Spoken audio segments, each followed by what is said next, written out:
বনি ইসরায়েলে দিনদার ধার্মিক একটি ব্যক্তি ছিল। তার অত্যন্ত সুন্দরী একটি স্ত্রী ছিল। তার স্ত্রীর আচার আচরণে তিনি তাকে কিছুটা সন্দেহ করতেন। তাই তিনি যখন কাজের উদ্দেশ্যে বাইরে যেতেন তখন তার স্ত্রীকে ঘরের ভিতরে রেখে বাইরে থেকে তালা দিয়ে তারপর যেতেন। আবার যখন বাসায় ফিরে আসতেন তালা খুলে ভিতরে প্রবেশ করতেন। তার স্ত্রী অত্যন্ত সুন্দরী হয়। এক নওজোয়ানের চোখ তার স্ত্রীর উপর পড়ে যায়। তার স্ত্রী একটু উশৃঙ্খল হয়। সেই নওজোয়ানের সাথে তার একটা সম্পর্ক হয়ে যায়। দিন যতই যাচ্ছে তাদের মধ্যে মহব্বত ততই বাড়ছে। একটা সময় পর তারা ভাবে যে তাদের দুজনের এখন কাছাকাছি আসা দরকার, শারীরিক মিলন করা দরকার। কিন্তু তার স্বামী যে প্রত্যেকদিন তাকে বাহির থেকে তাড়া দিয়ে যায়, কিভাবে সেই নওজোয়ানকে সে ঘরের ভিতরে ঢুকাবে। একটা সময় পর চিন্তা করতে করতে বের করে যে তার স্বামী যখন রাতে চাবি রেখে সেই চাবি দিয়ে সে একটা নকল চাবি তৈরি করে, আর নকল চাবিটি তৈরি করে তার প্রেমিকের কাছে দিয়ে দেয়। পরদিন সকালে যখন তার স্বামী কাজের উদ্দেশ্যে বাড়ি থেকে বের হয়ে যায় তখন নওজোয়ানকে সে ডেকে আনে তার ঘরের ভিতর। এভাবেই তারা প্রত্যেকদিন দৈহিক ইচ্ছা পূরণ করতে থাকে। এভাবে অনেক দিন কেটে গেল।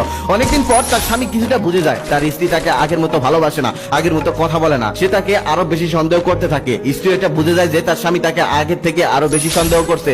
তাই সে ভালোবাসার অভিনয় করতে লাগে। কিন্তু তার স্বামী কিছুতেই ভিতর থেকে শান্তি পাচ্ছে না। তার ভিতরে একটা সন্দেহ কাজ করতেছে। একদিন তার স্ত্রী বলে, তুমি আমাকে সন্দেহ করো কেন? কি এমন কাজ করলে তুমি আমাকে সন্দেহ করবে না? কি এমন কাজ করলে তুমি আমাকে বিশ্বাস করবে? ধার্মিক লোকটি তখন বলে, তুমি যদি তোমার লজ্জাস্থান আর চরিত্র নিয়ে কসম কাটতে পারো তাহলে আমি তোমাকে বিশ্বাস করব। তারপর তার স্ত্রী বলে, আচ্ছা ঠিক আছে, তুমি যেহেতু আমাকে বিশ্বাসই করতেছো না আমি সেটাই করব, আমি কসম কাটবো। তারা যে এলাকায় থাকতো ঠিক তার পাশের এলাকায় একটি পাহাড় ছিল। সেই পাহাড়ে গিয়ে বনি ইসরায়েলের লোকেরা কসম কাটতো।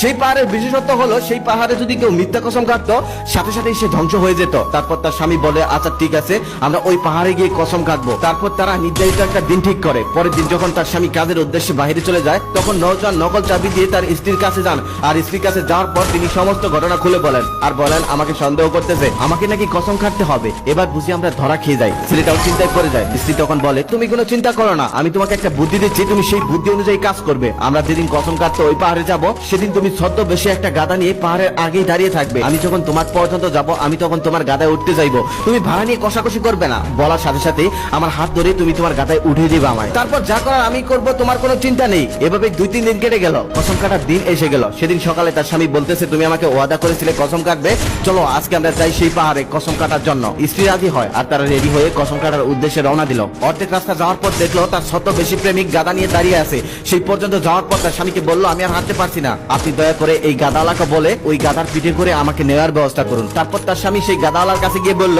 এই পাহাড় থেকে ওই পাহাড়ে যেতে আপনাকে কত দিরহাম দিতে হবে। এটা বলার সাথে সাথে সে তার স্ত্রীর হাত ধরে তাকে গাদার উপর উঠে দিল আর বলল, যা দিন জনাব, আপনি যা দিবেন তাতে আমি খুশি। তারপর তারা যেতে লাগলো। যেতে যেতে সেই পাহাড় পর্যন্ত এসে গেল। এখন নামার সময়, কিন্তু তার স্ত্রী নামতেছে না, বলতেছে আমি নামতে পারছি না। এটা বলার সাথে সাথে গাদাওয়ালা তাকে ধরে নামিয়ে দিতে লাগলো।